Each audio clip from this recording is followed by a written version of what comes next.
คิดบ่ฝันว่าน้องธิดาลาวนั่นจะทำแบบนี้ทุกคืน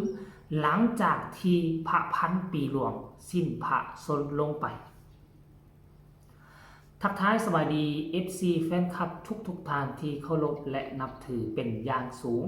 มาพบมาพ่อกับค่อยเจเบาลาวคลิปนี้ตอนเศร้าๆอากาศค่อนข้างว่าหนาวเย็นอยู่ทั้งหลวงพระบางนี่อากาศจะอยู่ราวๆประมาณ20องศานี่แหละกันท่าอยู่ทั้งเวียงจันทร์ก็น่าจะประมาณ25องศาถึง27องศาท่านผู้ชม FC แฟนคลับอากาศมันก็เลยว่าเย็นแตกต่างกันเจโบราณรู้สึกว่าหนาวเย็นได้ปัจจุบันนี้ท่านผู้ชมพบพ่อกันคลิปนี้ขอทักทายสบายดี FC น้องธิดาลาวศรีวิไลบ่ว่าจะอยู่ทางไทยทางลาวสหรัฐอเมริกาเยอรมันเบลเยียมฝรั่งเศสแล้วก็ FC ของเจโบราณทั้งสองฟังของก็แล้วกันเรื่องราวที่ค่อยอยากนำเสนอในคลิปนี้ค่อยเชื่อว่าคนไทยบางคนยังบ่เฮ็ดซ้ำน้องธิดาลาวเฮ็ดหยังว่าติ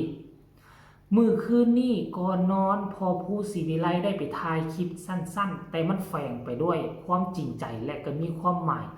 ของเด็กน้อยชาวลาวคนหนึ่งที่ปฏิบัติและมีความซาบซึ้งในน้ำพระทัยของพระองค์ท่านของพระพันปีหลวงหรือว่าแม่ของแผ่นดินของชาวไทยนั่นเองนับตั้งแต่มื้อที่เพิ่นสิ้นพระชนลงเสียชีวิตนั่นแหละพอผู้ศรีวิไลก็ได้เอารูปของสองพระองค์ท่านได้มาตั้งและก็มีเทียนไซตั้งอยู่ทางด้านหน้าใต้ไว้ตลอดทุกคืนก่อนนอนคืนแรกก็เห็นทั้งเด็กๆน้อยๆบ่ว่าไอ้มังกรแล้วก็น้องธิดาลาวมากราบมาไหว้และพอผู้ศรีวิไลก็สั่งสอนลูกเต้าเหล่ากาแบบดีที่สุดเท่าที่ค่อยเคยเห็นมาบ่เคยเห็นพ่อแม่ผู้ใดสั่งสอนลูกเต้าเหล่ากาและมาร่วมกันและแบบสั่งสอนแบบนี้และค่อยก็คิดว่ามีเพียงแต่คืนแรกนั่นแหละที่จะกราบจะไหว้เพราะเป็นมื้อที่เพิ่นเสียชีวิตแต่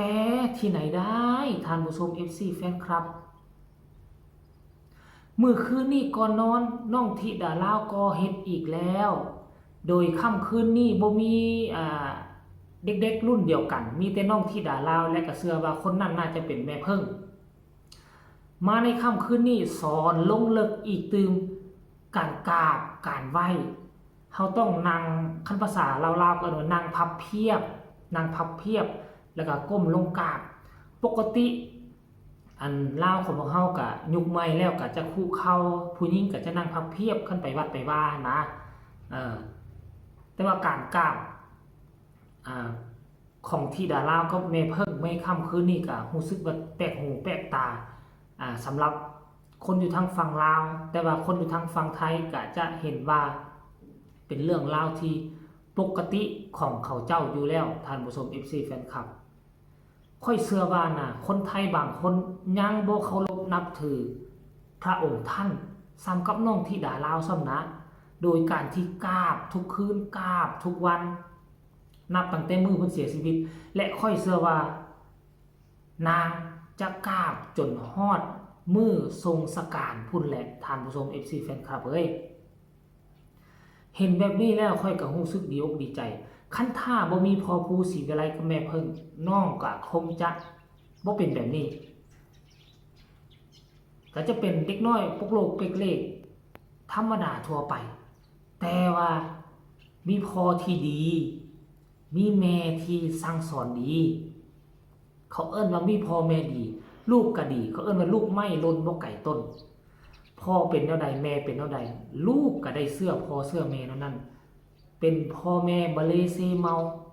เลาะลองเลาะกินฟุ่มเฟือยลูกก็หนีมุ่มก็เป็นคนใจปูดใจโกโมโหโทสะไวเลาะลิ้นไปวันๆบ่คิดจะหาเงินหาคำแต่โชคดีที่พ่อผู้กับแม่เพิ่งเป็นคนที่ค่อนข้างว่าดีอยู่ในกรอบบ่ฟุ่มบ่เฟือยอยู่ในกฎเกณฑ์ขนบธรรมเนียมฮีบครองประเพณีมันจึงถ่ายทอดมาให้ลูกสาวกับลูกชาย บ่ว่าจะเป็นมังกรบ่ว่าจะเป็นน้องธิดาลาวและน้องอายุ11ปีกำลังพยายามที่จะเรียนรู้ประเพณีวัฒนธรรมทางฝั่งไทยถึงแม้ว่าลาวไทยจะมีวัฒนธรรมที่คล้ายคือกันเกือบจะบอกว่าเหมือนกันแต่มันก็บ่คือกันมันยังมีเกร็ดเล็กเกร็ดน้อยเป็นต้นแม่นทางไทยยังมีพระราชสำนักยังมีเจ้าชีวิตเพราะฉะนั้นฮิตของประเพณีมันก็จะแตกต่างจากลาวไปอีกในมุมมองหนึ่งลาวเฮาเป็นเขาเอิ้นว่าเป็นการปกครองแบบบ่มีพระมหากษัตริย์เพราะฉะนั้นกฎเกณฑ์บางอย่างเฮาก็ปะละทิ่มไปเฮาก็เลยบ่ได้รับการใส่ใจแล้วเฮาก็เลยบ่ฮู้เพราะฉะนั้นน้องธิดาลาวไปตกอยู่เมืองไทยจำเป็นต้องได้เรียนรู้บางคนก็บอกว่าเป็นหยังน้องจึงเว้าภาษาไทย